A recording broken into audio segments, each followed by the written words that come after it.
عاوزة تعملي بصارة مصري على اصولها ومش عارفة بتتعمل ازاي؟ تعالى اقولك المكونات بتاعتها سهلة وبسيطة. معايا هنا ربع كيلو من الفول المدشوش. بتروحي عند العطار وتقولي عايزة ربع كيلو فول مدشوش او اي كمية، بس جربي في الربع كيلو الاول. بغسله غسلة نظيفة قوي، وطبعا بنقيه.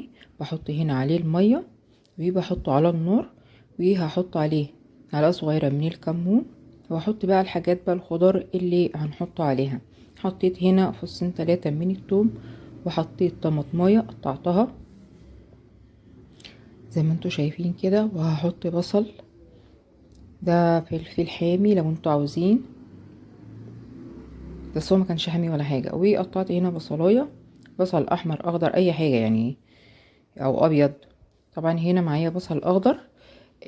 بنات لو ما لقيتوش البصل الاخضر يبقى بديله الكرات، لو الكرات لو لقيتوه يبقى مية مية، ما لقيتوش خلاص يبقى بديله البصل الاخضر. ومعايا هنا خضره مشكله، كزبره وبقدونس وعودين كده من الشبت.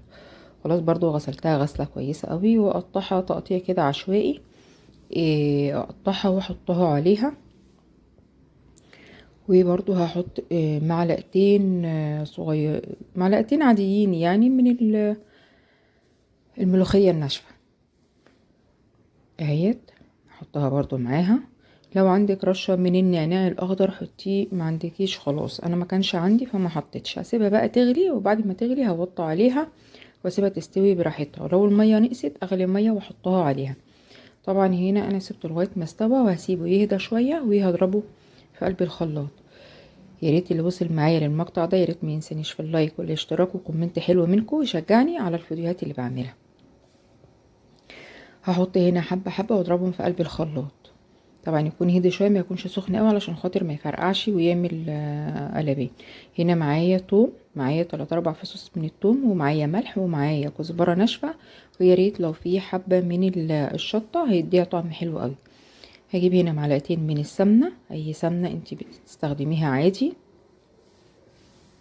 وهجيب التوم اللي انا دقيته واحمرها، مش احمرها، اخليها تصفر كده، تصفر، واحطها على البصاره. الطريقه دي حلوه قوي قوي يا بنات، جربوها وقولوا لي في التعليقات جربتوها ولا لا.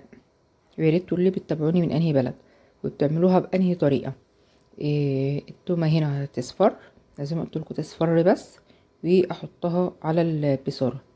طبعا ونظبط الملح بقى بتاعها واللي عاوز يخليها مشطشطه، اللي مش بيحب الشطه دي حاجه ترجع. حطيتها كده وطشيتها على البصاره، هتاخد غلوه مع بعضيها. وهحوشها. طبعا دلوقتي بقى احنا هنعمل البصل المحمر او الورد زي ما بتسموه. هقطع كده البصل كده جوليان، او زي ما انتوا شايفينه كده شرايح. خلاص. وهجيب بقى، هجيب نشا وهحط كده معلقتين 3 من النشا ويقلبوا كله فيه. ولو عاوزينه مقرمش اكتر واكتر السكر البودرة، السكر البودرة يا بنات بيخلي البصل بيبقى مقرمش قوي قوي وطعمه حلو قوي. طبعا معايا الزيت هنا سخن وهحطه وهحمر البصل. طبعا خليني واقفه قباله، ما اتحركش لا يمين ولا شمال علشان خاطر ما يتحرقش مني، هيبقى فيه حاجه نيه وحاجه متحمره. فخليني كده اقعد اقلب فيه علشان خاطر يطلع كله متحمر.